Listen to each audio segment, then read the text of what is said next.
یہ کہتے ہیں کہ کسی نے زوجہ کو 3 طلاقیں دی پھر ساتھ رکھنے لگا.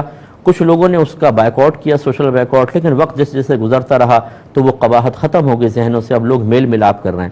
تو جو میل ملاپ کر رہے ہیں ان کے ساتھ ہم کیسا رویہ رکھیں؟ دیکھیں ہرگز نہ ملیں.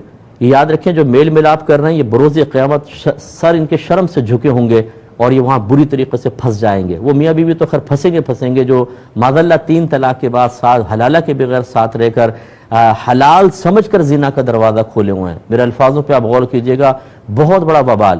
اور ایسا کوئی اعلانیہ زنا کر رہا ہو اور آپ اس سے میل ملاپ کر رہے ہیں، اس کے شادی بیاہ میں اور غمی اور خوشی میں شرکت کر رہے ہیں، تو آپ سب کا بھی وبال پکڑ ہوگی اور آپ پر وبال ہوگا. ایسے لوگوں سے ہرگز نہ ملیں، آپ دور رہیں. انشاءاللہ اللہ بہتری کرے گا. اور یہی وقت امتحان ہوتا ہے کہ اللہ اس کے رسول کے لیے ناراضگی کتنی رکھی گئی.